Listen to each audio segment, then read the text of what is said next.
प्रणाम गुरुदेव जी। आपकी और परमात्मा की कृपा से मैंने पूरे श्रावण मास में भगवान शिव को दूध दही घी से अभिषेक किया है। अब आपकी कृपा और परमात्मा की कृपा से मेरा घर दूध दही और घी से भर गया है। इसके लिए आपको कोटि कोटि धन्यवाद गुरुवर। जो भी छोड़ते हो वो करोड़ गुना होकर आपकी तरफ लौटता है। एक राज्य में राजा के सीमाओं में अकाल पड़ा। उस राजा ने ज्योतिषियों को बुलवाया, विशेषज्ञों को बुलवाया, गुरुओं को बुलवाया। तो उनमें से एक जो बहुत वृद्ध गुरु थे, उन्होंने एक सुझाव दिया कि आप ऐसा करिए कि आप एक दिन भिक्षा मांगिए शहर में जा कर के, और भिक्षा लेने के बाद आपका ये अकाल दूर हो जाएगा। तो भिक्षा मांगने के लिए राजा चला, रथ पे चढ़ करके अपने से सवार होकर के। सामने देखा कि भिखारी आ रहा है, तो उस भिखारी से कहा कि भिक्षाम देही। और भिखारी चौंका, बोले राजा होते हुए मुझसे भीख मांग रहा है, मैंने आज तक भीख मांगी, ये मेरे से भीख मांग रहा है। उल्टी कहानी हो गई। फिर बड़ा मन में सोच कर धीरे से पोटली में हाथ डाला। वो बड़ा मन में सोचते हुए एक चावल का दाना निकाला और राजा के कटोरे में डाल दिया। क्योंकि जो लेने का आदि होता है वो छोड़ नहीं पाता कभी, वो उसमें ही उलझा रहता। तो उसने कहा कि चलो मांग लिया, अब राजा भी है, साथ में 10-20 लोग भाला वाला लिए चल रहे हैं, पता नहीं कुछ करना दें तो कुछ बोलने लगे। तो उसने कहा मेरा नेक पूरा हुआ, तुमने एक चावल का दाना डाला काफ़ी है। वो लौट करके वापस राजा अपने महल की तरफ मुड़ गया कि मेरा ये नेक पूरा हुआ, मेरी जो मुझे विधि बताई थी उस विधि का मैंने औपचारिकता पूर्ण की। अब वो भिखारी की पोटली उस दिन उससे सबसे ज़्यादा भिक्षा मिली, पूरी पोटली चावलों से अनाजों से सबसे भर गई। जब वो घर पहुंचा तो उसने बुढ़िया से कहा, भिखारी ने अपनी पत्नी से, कि देखो आज जो ना ऐसा ऐसा हुआ और मैंने ज़िंदगी भर भीख मांगी, लेकिन आज तो राजा ने मुझसे भीख मांग ली, पर एक बात का अफसोस है मुझे। तो उसने कहा क्या अफसोस है? राजा ने तुमसे भीख मांग ली, इससे बड़ा तो कोई अवसर हो नहीं सकता।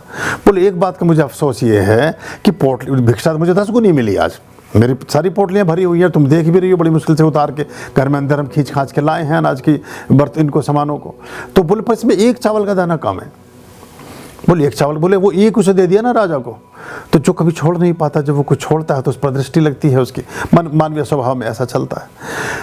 तो बोली चलो कोई बात नहीं, एक चावल के दाने की क्या ऐसी बात करनी है, फिर भी चलो इसे थोड़ा साफ कर लेते हैं, अलग अलग अनाज को छांट लेते हैं। जो छांटने बैठे तो उसमें एक चावल का दाना सोने का हो गया था। वो दाना देखा तो एक चावल का दाना सोने का। अब उसने माथे में हाथ मारा, रोने लगा। बोले मैंने मुट्ठी भर करके क्यों नहीं दे दिए? ये बाद में पता चलता है कि क्या चीज़ सोने की होनी है।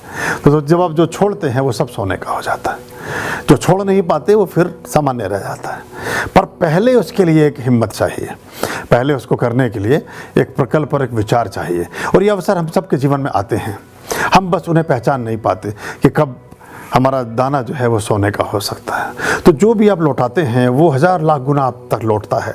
हिंसा तो हिंसा, प्रेम तो प्रेम, सहयोग तो सहयोग, मित्रता तो मित्रता, अच्छे विचार तो अच्छे विचार, जो भी अन्न धन, जो भी सामान आप विस्तारित करते हैं वो पुनश्च लाख करोड़ गुना होकर आपके जीवन में प्रतिफलित होता है। ये आप जब करना प्रारंभ करेंगे तो आपको पता चलेगा। जिन्होंने बावड़ियाँ खुदवाई, जिन्होंने कुएँ खुदवाए, जिन्होंने धर्मशालाएँ बनवाई, जिन्होंने मंदिर बनवाए, उनकी पीढ़ियाँ, उनके परिवार, उनके वंश आज भी फल फूल रहे हैं। जिन्होंने नशे किए, जिन्होंने लूटा, जिन्होंने बस्तियाँ जलाई, जिन्होंने सारा कुछ खराब किया, उनके यहाँ आज भी चिराग जलाने वाला कोई है नहीं, और आज भी वो कटोरा ही लेके घूम रहे हैं।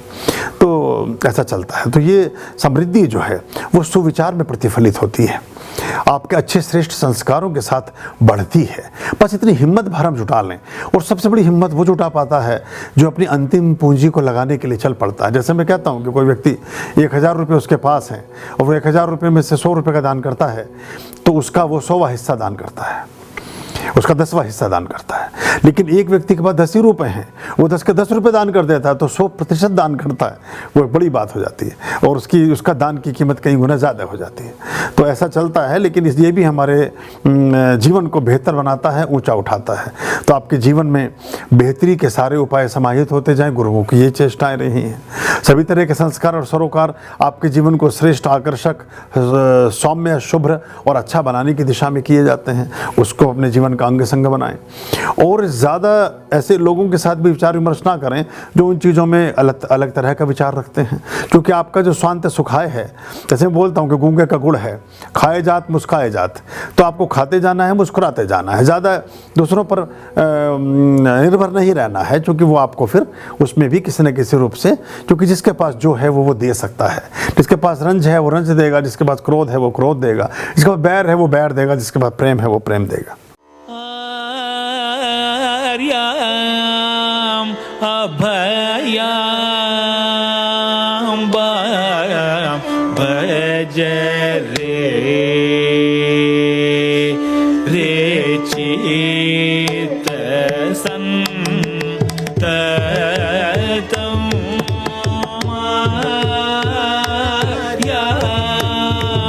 अभयाम